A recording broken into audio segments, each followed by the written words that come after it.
Shalom, apa kabar saudara? Luar biasa.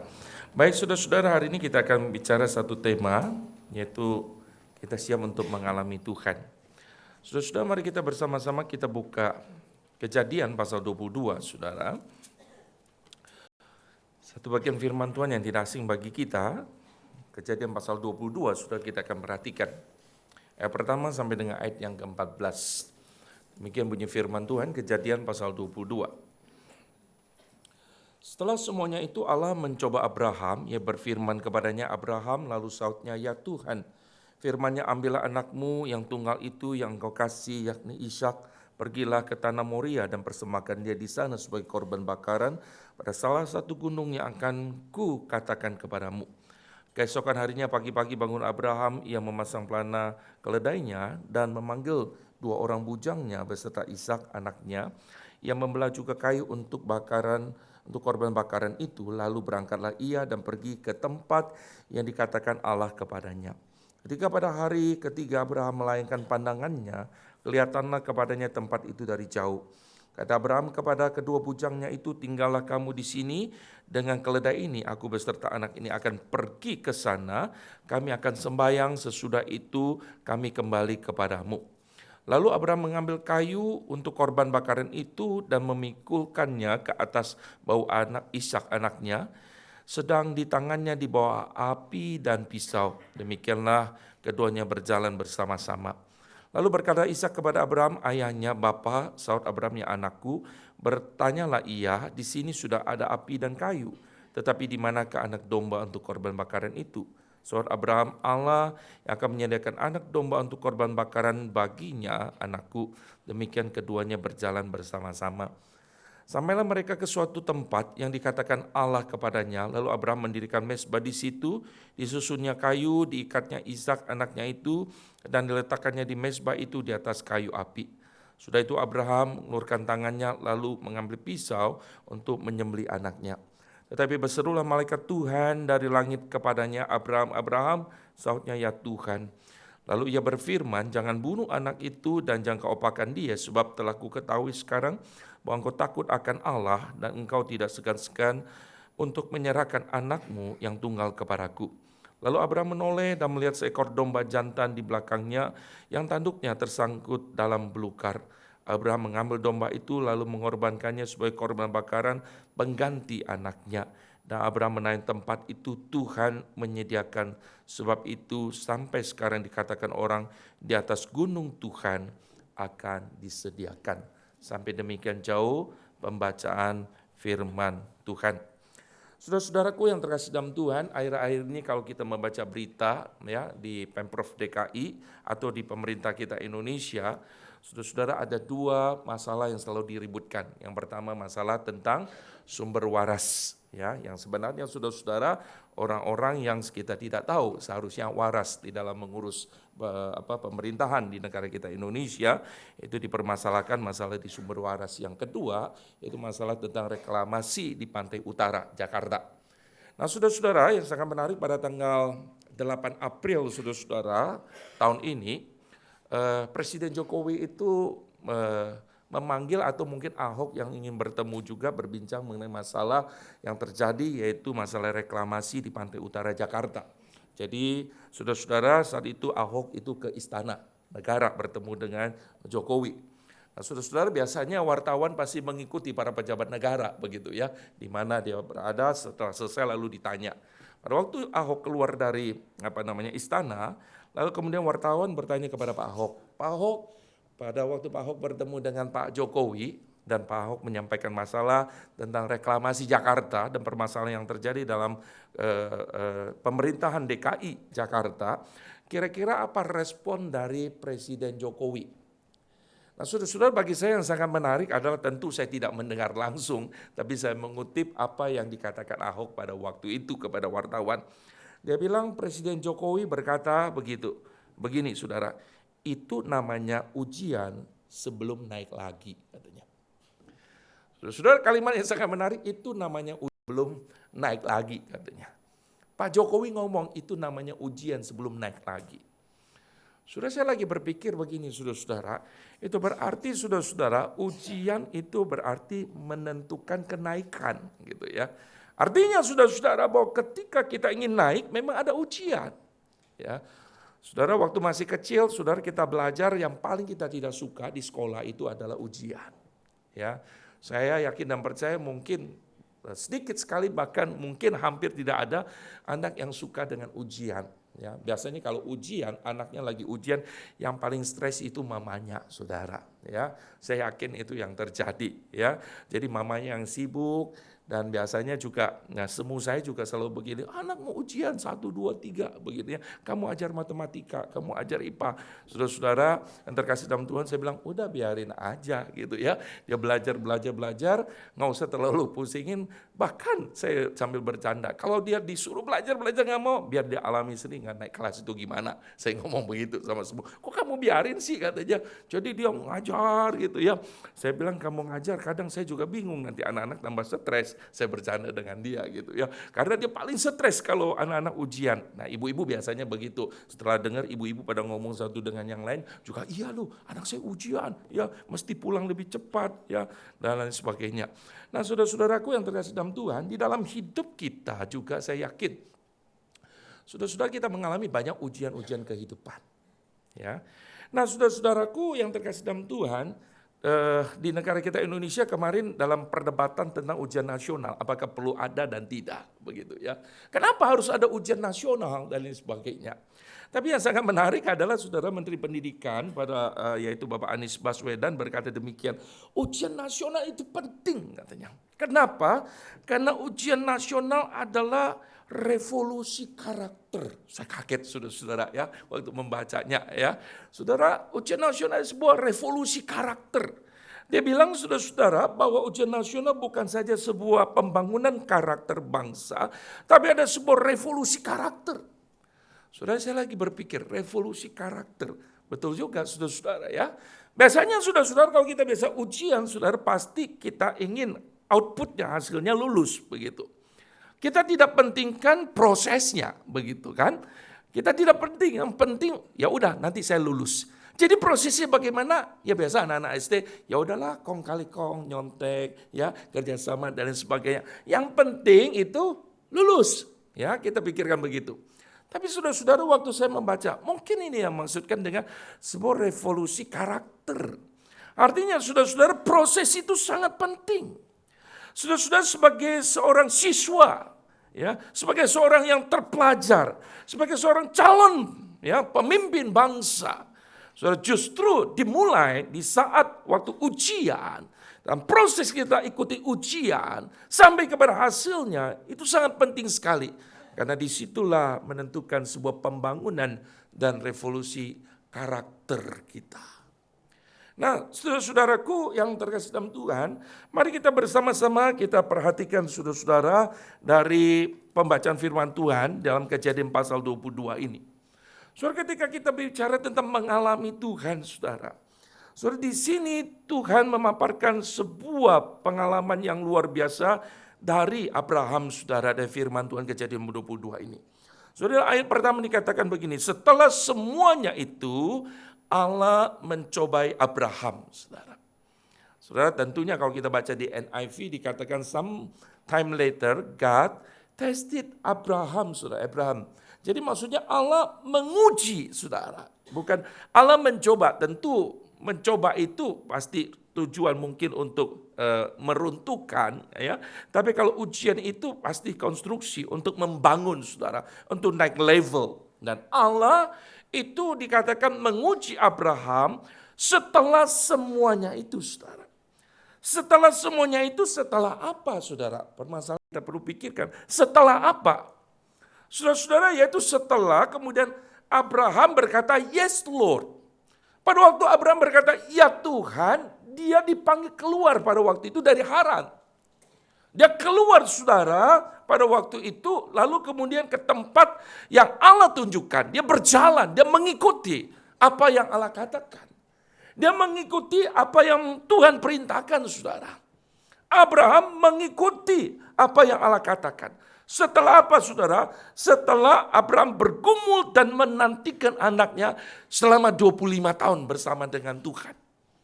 Saudara, pada waktu itu Tuhan berkata kepada Abraham, "You akan punya anak." Dia berkata, "Bagaimana mungkin Tuhan? Aku udah tua, istriku juga gak mungkin lagi bisa punya anak." Tapi Tuhan bilang, "You akan punya anak, aku akan berikan." Dan di situ dia bergumul menantikan. How long, saudara? 25 years. 25 tahun saudara, dia menanti saudara. Jadi perjalanan iman, kalau kita membaca di dalam Kejadian pasal 22, setelah semua itu, setelah berapa lama? Saudara, kalau kita mau baca, itu setelah 40 tahun. Artinya saudara, setelah dia ikut Tuhan, 40 tahun, setelah dia ikut Tuhan dalam pergumulan, setelah dia juga taat kepada Tuhan, tapi kemudian ujian itu juga masih datang di dalam kehidupan Abraham, saudara. Jadi artinya saudara-saudara, kalau ujian itu datang dalam kehidupan kita bersyukurlah sebab Bapak beriman pun mengalami ujian demi ujian, saudara. Yang tentunya tujuannya saya yakin saudara-saudara, Allah ingin sekali lagi melalui ujian, ingin memperbaiki dan memperkokoh konstruksi iman dari Abraham. Dan supaya Abraham mengalami yang namanya sebuah revolusi karakter. Yaitu apa? Supaya karakter Allah semakin terpancar, semakin nyata di dalam kehidupan dari Abraham, saudara. Nah, saudara-saudaraku yang terkasih dalam Tuhan, mari kita bersama-sama kita perhatikan. Di situ dikatakan setelah semuanya itu Allah menguji Abraham, saudara. Saudara, bagi saya yang sangat menarik adalah begini. Kenapa Allah tidak Alkitab tidak mencatat bahwa Allah menguji Lot, saudara? Bukankah pada waktu itu keluar dari Haran dikatakan Abraham bersama dengan siapa? Lot. Bersama dengan keponakannya, Lot. Tapi di sini sudah dikatakan bahwa setelah semua itu Allah menguji Lot. Nah, tapi kemudian dikatakan Allah menguji siapa? Abraham. Kenapa Abraham?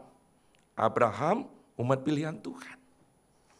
Kenapa Abraham? Abraham anak Tuhan. Saudara-saudara, saya melihat ternyata di dalam perjalanan hidup kita, saudara, Allah itu fokus pada anak-anaknya, saudara. Allah itu saudara-saudara memperhatikan iman, karakter anak-anaknya.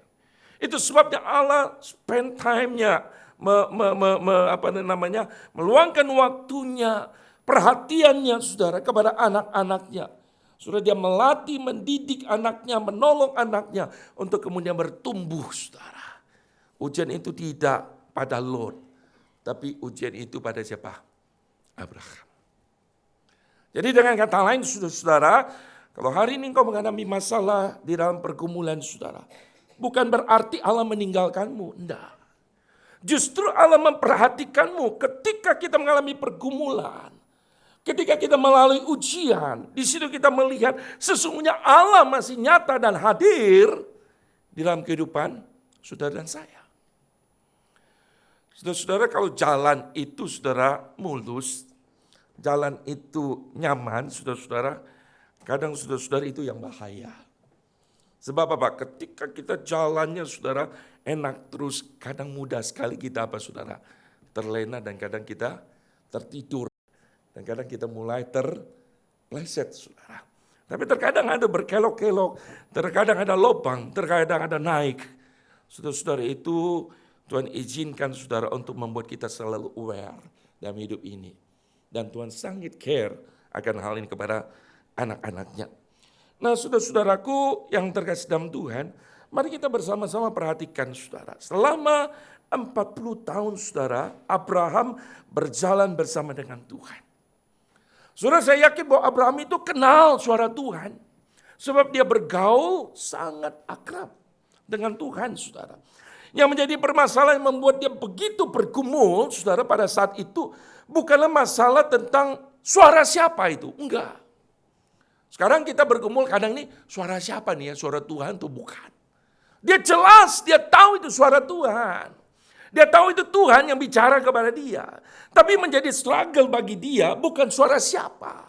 Tapi menjadi struggle bagi Abraham saat itu adalah konten, isi saudara. Dari pesan Tuhan kepadanya itu yang membuat dia mengalami apa? Bergumul saudara. Kenapa dia bergumul saudara-saudara? Karena Tuhan berkata begini. Ya, firman-Nya, ambillah anakmu yang tunggal itu yang engkau kasih, yakni Ishak, pergilah ke tanah Moria dan persembahkanlah dia sebagai korban bakaran pada salah satu gunung yang akan kukatakan kepadamu. Tuhan jelas perintahnya. Ambillah anakmu yang tunggal, yang engkau kasih, yaitu siapa? Ishak, bukan Ismail. Pergilah ke tanah Moria dan persembahkanlah dia di sana sebagai apa? Korban bakaran pada salah satu gunung yang akan kukatakan kepadamu. Jelas sekali. Isinya jelas. Siapa? Ishak. Saudara-saudaraku yang terkasih dalam Tuhan, saat itulah saya yakin ketika Abraham mendengar itu saudara. Saudara, konsep Abraham tentang Allah. Teologi Allah di dalam pikiran dari Abraham itu dibongkar habis. Kenapa dibongkar habis, saudara? Karena Abraham mengenal Allah selama ini. Allah yang mengasihi, Allah yang menepati janjinya. Allah yang tidak pernah meninggalkan dia. Selama 40 tahun dia bersama-sama dengan Tuhan berjalan. Dia tahu Allah adalah Allah yang menepati janjinya. Tapi saat itu, saudara-saudara perhatikan. Saudara, saat itu dikatakan bahwa ambillah Ishak. Sudah dia berpikir, Tuhan, apakah engkau sudah berubah? Bukankah Tuhan mengatakan bahwa melalui dia keturunanku diberkati? Seperti apa? Banyaknya pasir di laut. Tapi sekarang Tuhan ambil dia. Tuhan suruh aku ambil dia dan persembahkan kepada Tuhan. Saudara, dalam sekejap malam itu saudara, ada malam yang terpanjang, yang terberat, yang harus dilalui oleh Abraham saudara. Dia berpikir, Tuhan, siapa engkau yang sesungguhnya? Dia bergumul. Saudara bertanya, apakah Allah itu berubah? Kita kadang bertanya bukan mengapa Tuhan berubah. Saudara, saya pernah ceritakan saudara banyak kisah inspiratif yang ditulis. Salah satu ada Andy F. Noy atau Kick Andy saudara ya.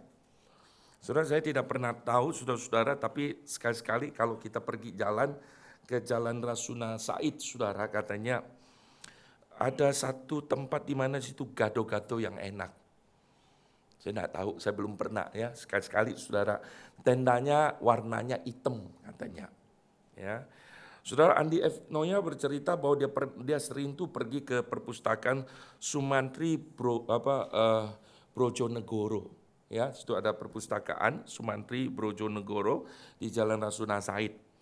Nah, saudara, dia pergi ke sana dulu sering baca waktu jadi mahasiswa, dan seringkali saudara-saudara pesan gado-gado yang waktu itu Rp500. Dan dia waktu itu ingin makan kalau 2 piring, nggak cukup duitnya, jadi cuma sepiring. Dia bilang, saya makan bukan cuma itu, maafkan kacangnya itu di piring gua jilat sampai bersih katanya ya. Saking enaknya katanya, dia cerita. Tapi saudara-saudaraku yang terkasih dalam Tuhan, pada beberapa waktu yang lalu, dia pengen pergi ke sana dan pengen makan gado-gado itu. Dia pergi dan dia bilang, wah syukur, sebab apa?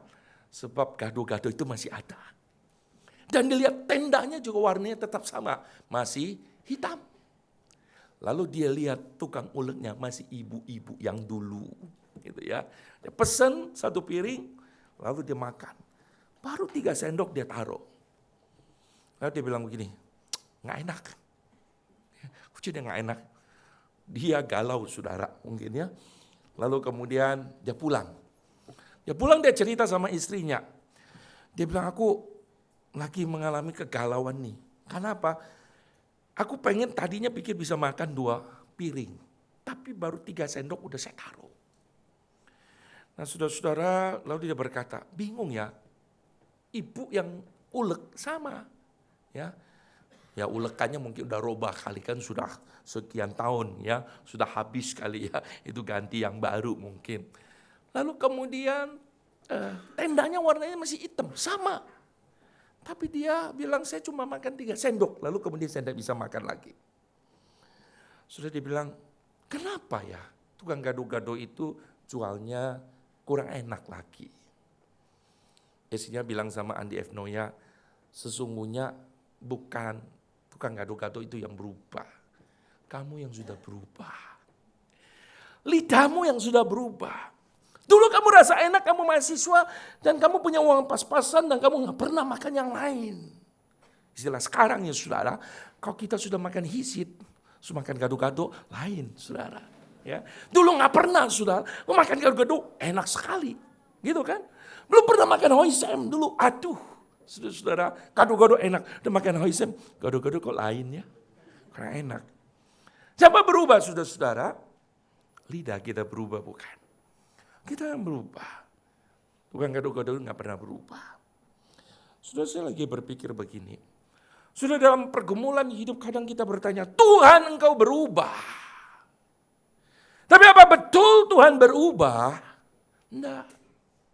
Sudah kadang mungkin di dalam kehidupan kita, sebuah kenikmatan, sebuah kenyamanan membuat kita mungkin yang sudah berubah dalam memandang Allah.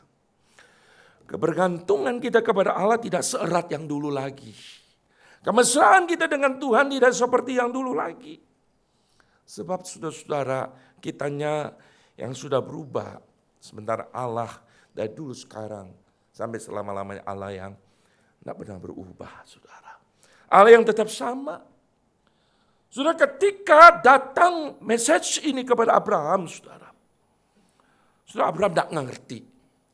Bagi Abraham itu sebuah struggle yang sangat berat. Dia tidak mengerti. Tapi luar biasa dia tetap melangkah. Jadi kunci saudara untuk mengalami Tuhan, atau siap mengalami Tuhan. Memang dimulai dengan siap melangkah saudara. Untuk mengalami Tuhan siap melangkah. Sebab apa?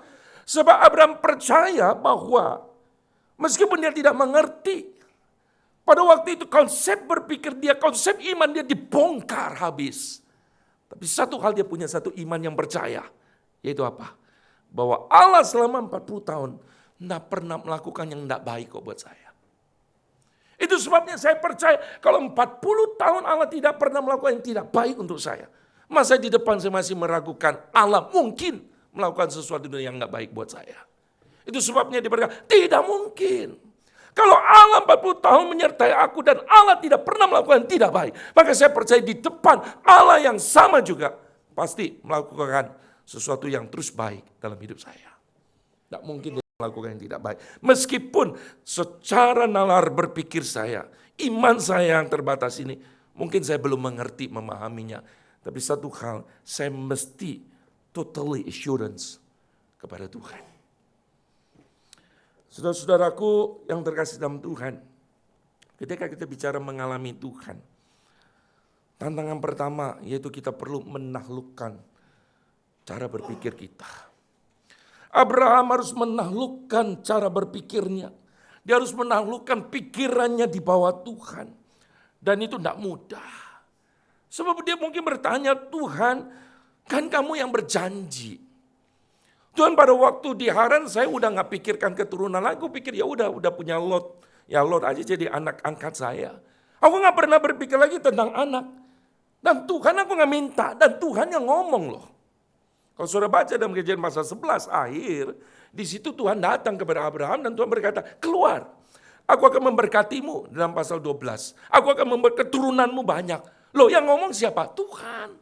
Tuhan engkau yang janji. Aku gak minta. Lalu Tuhan kasih, sekarang kok Tuhan ambil lagi. Gak fair. Sudah pernah gak berpikir seperti itu?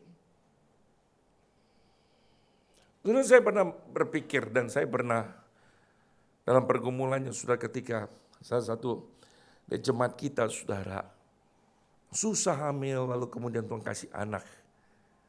Lalu kemudian anak itu hanya berapa hari Tuhan ambil. Dan saya bilang Tuhan gak fair. Saya bilang, Tuhan kenapa ambil? Kalau Tuhan kasih, ya kasih. Kalau Tuhan sudah tidak mau kasih, nggak usah kasih. Kalau Tuhan kasih, Tuhan ambil itu lebih sakit. Tapi enggak usah. Saudara, itu cara berpikir kita. Tapi Allah ingin mengubah sebuah konstruksi iman kita. Dan konstruksi cara berpikir kita, saudara. Saudara-saudara, Allah ingin apakah kita bisa percaya penuh kepadanya. Dan itu tidak mudah, saudara. Tidak mudah. Saudara mengalami itu, saudara-saudara, bukannya melangkah. Tapi mengalami itu perlu menyelesaikannya bersama dengan Tuhan. Saudara kalau ingin mengalami Tuhan, memang harus menyelesaikannya bersama dengan Tuhan.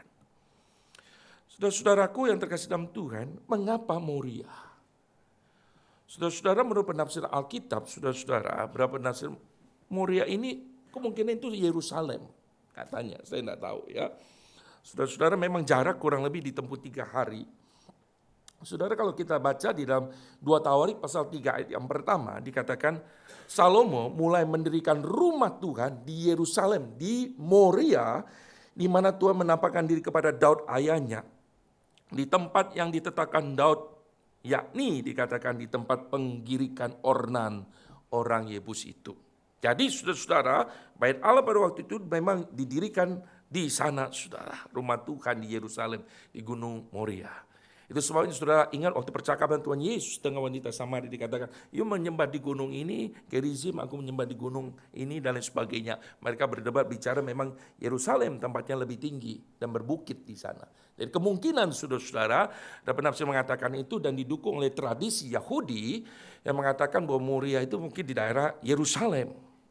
Nah saudara-saudara, saya tidak permasalahan itu, tetapi saya mau katakan begini. Saat itu titik dari Abraham menuju ke Moria, itu saudara kalau ditempuh jarak, kalau diukur kurang lebih 140 km. Kalau 140 km dari kacamata modern sekarang nggak jauh. Kira-kira dari Jakarta ke Bandung. Ya, 140. Nah tetapi saudara jangan lupa bahwa saat itu dari kacamata pada zaman itu saudara 140 km tidak mudah. Dan perjalanan tidak seperti sekarang. Ya, dan mereka harus lewati lembah. Ya, perjalanan yang tidak mudah, yang tidak mulus. Tapi saudara-saudara yang saya mau katakan kepada kita saat ini adalah begini. Saudara, kemungkinan ketika kita berada di titik ini, lalu kita berjalan menuju sana, saat kita melangkah 1 langkah, 2 langkah, 3 langkah, ada kemungkinan sekali kita kemudian untuk mundur.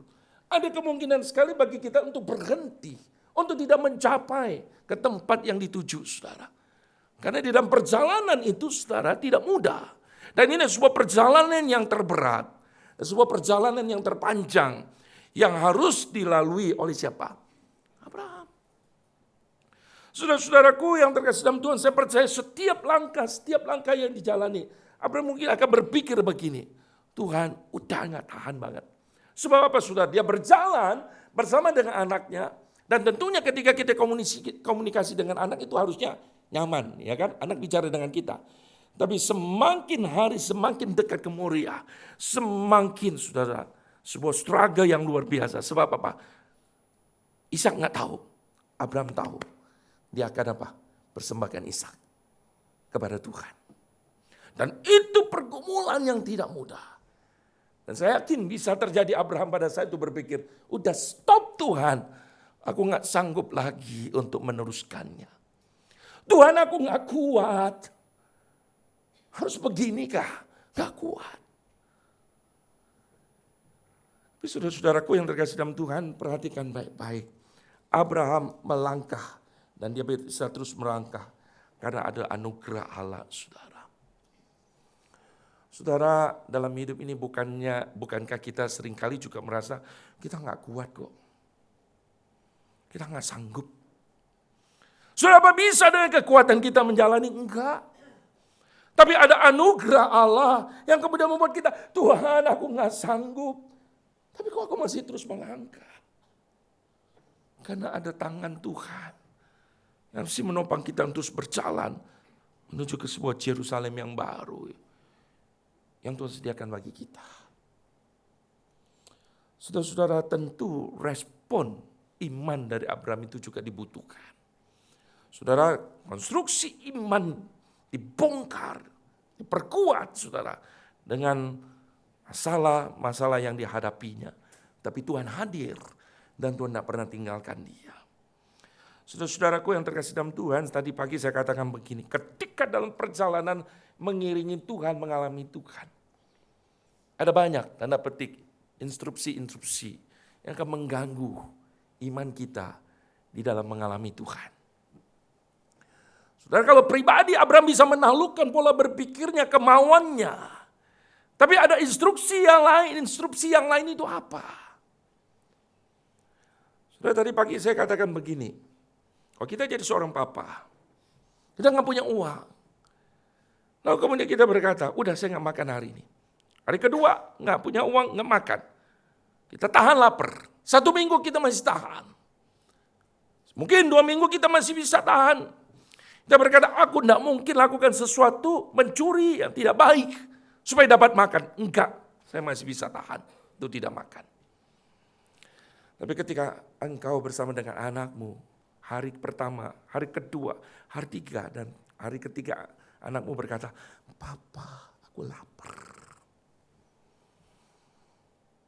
Dan ada cara lain, kecuali engkau mencuri. Saya yakin mungkin Bapak akan lakukan itu, mencuri untuk anaknya.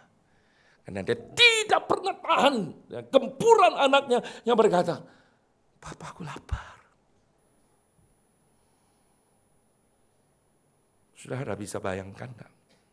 Mari kita tentukan dalam kondisi Abraham. Abraham bergumul dan dia bisa taklukkan, berpikir dia. Sebuah konstruksi iman dia dibongkar, oke, Tuhan aku terima. Tapi dalam perjalanan ada sebuah instruksi yang terjadi. Ayat yang ke-7, sudah perhatikan. Ishak bertanya kepada Abraham. Dia bilang, Bapak. Abraham bilang, ya anakku. Di sini sudah ada api dan kayu. Tapi di manakah anak domba untuk korban bakaran itu? Ishak bertanya, Papa, mana dombanya? Papa, mana dombanya? Dalam hati Abraham berkata, domba itu kamu, nak. Kamu.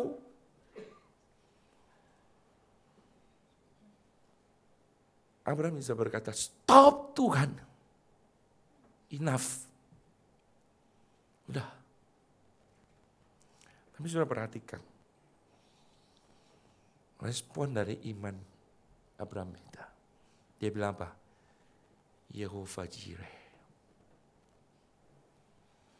God provided. Allah yang akan menyediakan. Abraham tidak pernah tahu itu. Tapi imannya berbicara, Tuhan yang baik, Tuhan akan sediakan. Tuhan yang baik tidak mungkin melakukan sesuatu yang tidak baik. Yehovah Jireh, Allah yang menyediakan. Dia nggak tahu dalam bentuk apa, cara Allah bagaimana, di mana dan kapan. Tapi dia bilang, Yehovah Jireh, Allah yang menyediakan. Saudara-saudara, inilah kita berpikir saudara, atau kita beriman saudara, yang namanya sebuah leap of faith, sebuah lompatan iman. Allah yang berdaulat, yang punya 1001 cara untuk menolong kita. Dan tentunya saudara, dari pergumulan ini siap mengalami Tuhan. Itu bukannya berdampak pada Abraham yang kenal siapa Tuhan. Tapi Ishak mengenal siapa Tuhan sesungguhnya. Saudara, pengalaman kita bersama dengan Tuhan tidak hanya bagi kita. Tapi pengalaman itu akan berdampak bagi orang di sekitar kita. Dan orang lain akan melihat siapa sesungguhnya Tuhan itu. Dan ketika Tuhan bekerja, Tuhan menurut caranya. Saudara-saudaraku yang terkasih dalam Tuhan, bentar lagi kita akan masuk perjamuan. Ada banyak hal ketika kita mau ceritakan pengalaman bersama dengan Tuhan. Tadi Arthur sudah bersaksi bagaimana Tuhan menolong. Saya juga percaya bahwa sudah mengalami bagaimana Tuhan menolong saudara. Dan kalau Tuhan yang pernah menolong hidupmu, masakah Tuhan tidak menolong di depan? Hanya satu hal, percaya enggak Tuhan masih hadir di dalam hidup kita, saudara. Saudara-saudara, saya ingin kita bersama-sama dengan firman Tuhan dengan sebuah pujian, saudara. Saudara-saudara, ketika pujian ini pernah saya dengar dan saya lihat, ini saya berpikir ini hanya untuk orang-orang yang cacat, karena yang nyanyi ini seorang anak yang cacat, yang tidak bisa lihat, buta begitu. Sehingga dia bilang ketika aku nggak bisa melihat, saya berpikir ini hanya berbicara dalam kondisi secara fisiknya. Tapi kemudian tiba-tiba kemarin waktu dalam pelayanan di Rutan itu mengubah konsep saya ketika seorang yang menyanyikan lagu ini, saudara, dia adalah seorang Muslim dulunya, baru 4 bulan percaya, karena memang dia ditangkap karena membawa 36 kilo narkoba gitu ya. Dia orang Padang, dan saat itu memang sudah divonis untuk hukuman mati. Tapi dia bersaksi dan nyanyikan lagu ini. Terus saya lagi berpikir, Tuhan, iya, kadang mata jasmani kita bukan saja mata jasmani kita, tapi mata kita secara rohani pun tidak melihat sesungguhnya Tuhan itu sedang bekerja dan menolong kita. Sudah, mari kita bersama-sama kita angkat pujian ini menghantar kita untuk melihat bahwa Tuhan tidak pernah tinggalkan kita.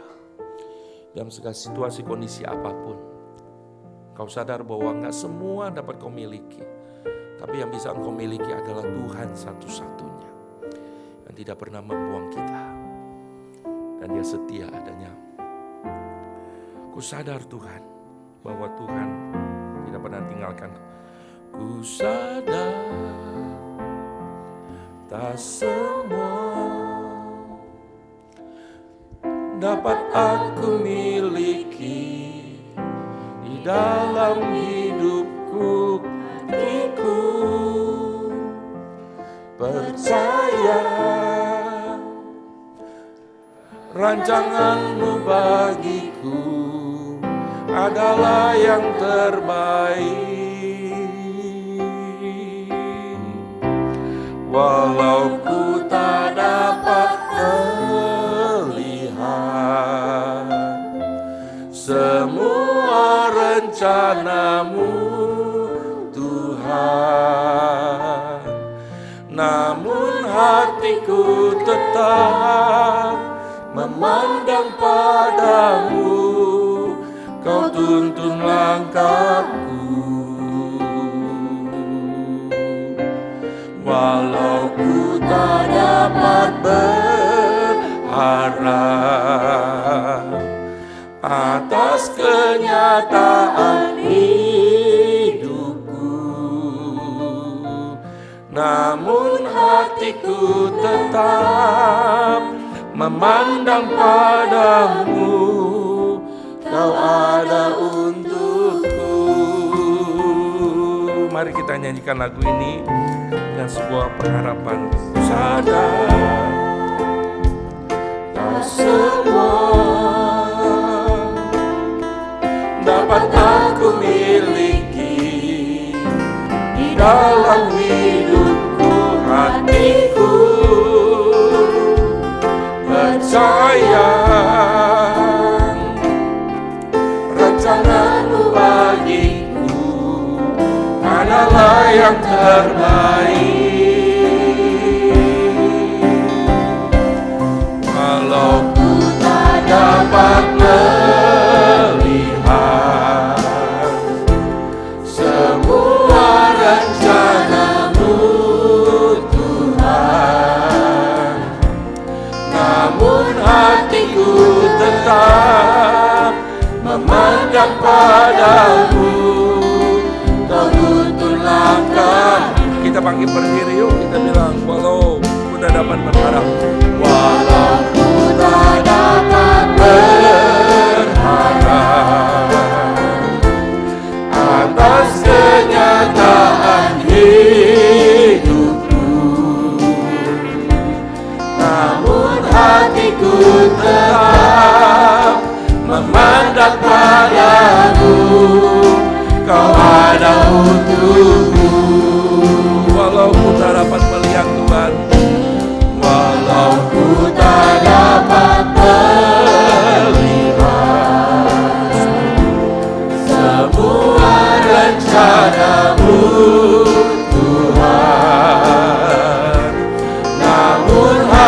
hatiku tetap memandang padamu.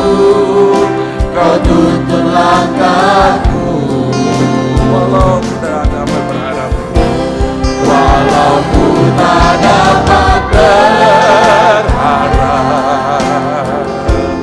atas kenyataan hidupku, namun hatiku tetap memandang padamu. Kau ada untukku.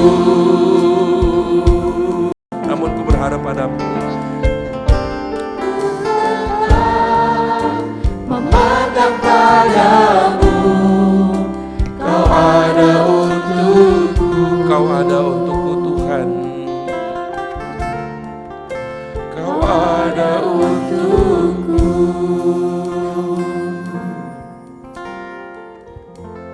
Tuhan, Engkau selalu ada untuk kami. Engkau tidak pernah meninggalkan kami, Tuhan. Ada banyak kenyataan hidup yang mungkin kami tidak bisa terima dan kami mungkin belum mengerti. Tapi kami percaya bahwa Tuhan, Engkau Allah yang tidak pernah meninggalkan kami. Engkau selalu hadir, Engkau ada untuk kami. Tuhan, tolong setiap kami untuk percaya dan melihat Tuhan yang terus menuntun dan tidak pernah tinggalkan kami. Kami ingin mengalami Tuhan yang sungguh nyata. Tuhan, berkati setiap umat-Mu. Tuhan, hamba-Mu tidak tahu pergumulan apa yang sedang mereka hadapi saat ini. Tapi Tuhan, Engkau lebih tahu. Engkau ada dalam hidup mereka. Engkau hadir dalam hidup mereka. Terima kasih Tuhan. Kami bersyukur untuk firman-Mu. Dalam nama Tuhan Yesus kami berdoa.